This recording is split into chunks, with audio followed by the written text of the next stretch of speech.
जब रक्षक ही भक्षक हो जाए और सभी सिस्टम माफियाओं के उंगली पर नाचने लगे। सिटी में 25 हत्या में आ चुका हूं। समाज में गुस्सा कहां खड़ा? 12 घंटे के अंदर गर्म पानी की बुलबुले की तरह 24 घंटे में सब कुछ शांत हो जाता है। हमारे भीतर गुस्से का इजहार भी तो हो। सिस्टम यह समझती है कि ये मुद्दा ही नहीं, मुद्दा है 10 किलो चावल 1 किलो घी से वोट लेने। मुद्दा है जाति धर्म मजहब के आधार पर सियासत राजनीति। अब अभी जितने अपराधी हैं वो एमएलसी का चुनाव लड़ रहे हैं। आज जो गोली चलाया 10 साल बाद यही एमएलसी का चुनाव लड़ेगा। समाज भी जाति के आधार पर अपराधियों को प्रोटेक्ट करती है। ये अमुक जाति का अपराधी है, ये मेरा हीरो है। और नेता को लगता है कि अपराधी ही समाज से वोट दिला सकती है। बागला जो परिवार सिटी का रिनॉन फैमिली, कल से अभी तक तो किसी का ट्वीट और बयान नहीं आया। उन पर भी बयान आना चाहिए, क्योंकि पॉलिटिशियन उन्हीं चीज़ों पर बयान देती है जो मीडिया ट्रायल होता है, जिसपे हजारों लाखों लोग सड़क पर उतरते हैं, कैंडल होता है, या जिन मुद्दों पर वोट का आधार हो पॉलिटिशियन उस पर थोड़े देर सक्रियता दिखाती है, अन्यथा नहीं दिखाती। इस घटना में जांच का विषय है पूरा कि इस घटना में मर्डर के पीछे कारण क्या है। मैं मांग करता हूं कि इसमें एसआईटी टीम गठित हो।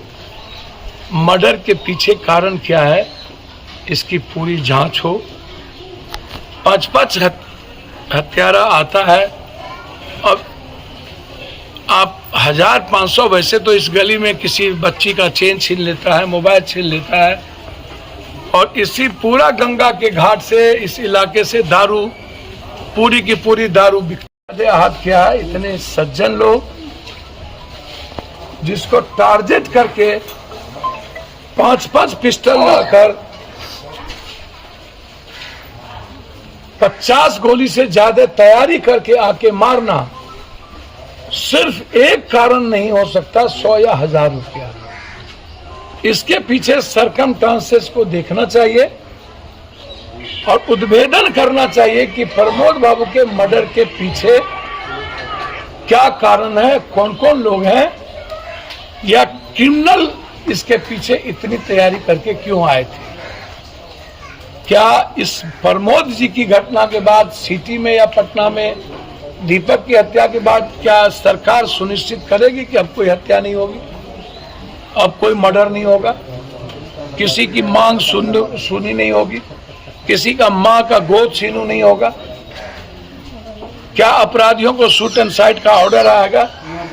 2 केस जिस पर हो 302 का या एक्सटॉर्शन का या डकैती का, उनको या तो आप कानून के तहत 3 महीना एक्ट लाइए कि सजा होनी हो, और यदि ऐसा नहीं करते हैं तो उसको शूट एंड साइट करने का आदेश निकालिए।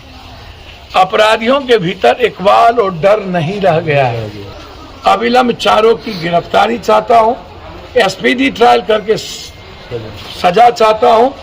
व्यवसायी सुरक्षा एक्ट को आप लाइए और सिटी जो 1000 करोड़ रुपया का आपको रेवेन्यू देता है उसकी सुरक्षा की व्यवस्था आप करिए, अन्यथा पप्पू यादव के हवाले कर दीजिए। शराब सब कुछ गंगा के घाट यहाँ से वहाँ बिक रहा है, और सारी चीज हम इसी गली से ले जाते हैं।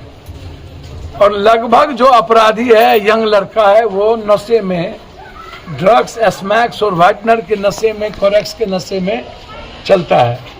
अभी दूध वाले को गोली मार दिया, इसके पहले इस चौक पर मार दिया, भावा को मार दिया। क्या हो गई? न्याय मिल गई?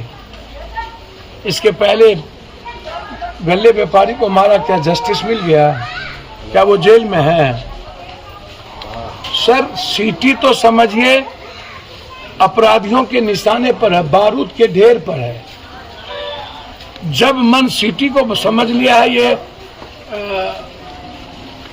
ये जो मन चाहे यूज करो। ये सीटी का मतलब है दुधारू गाय। डराओ, आंख दिखाओ, एक ठो कट्टा लो और पैसा कमाओ। तो हम जांच चाहते हैं गंभीरता के साथ। जो सिटी 1000 करोड़ से ऊपर रेवेन्यू देता हो सालाना, 1000 करोड़, और उस सिटी की सुरक्षा ना हो। मैंने कल भी कहा कि कौन सुरक्षित है? विधानसभा में विधायक पिटाते हैं, वो क्या बयान देंगे, वो क्या बोलेंगे? स्पीकर कहते हैं थाना नहीं सुनती।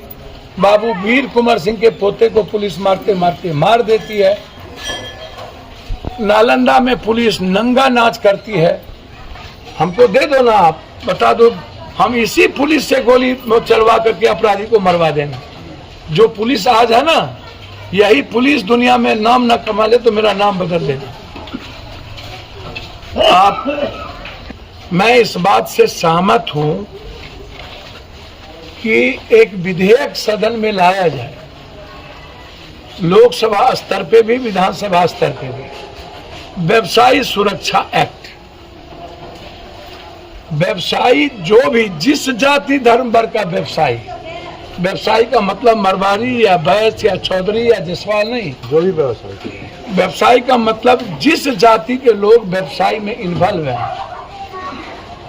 उनकी सुरक्षा सुनिश्चित करने के लिए एक एक्ट लाए। जो शराब पीता है वो हिंदुस्तानी है, ये नहीं है।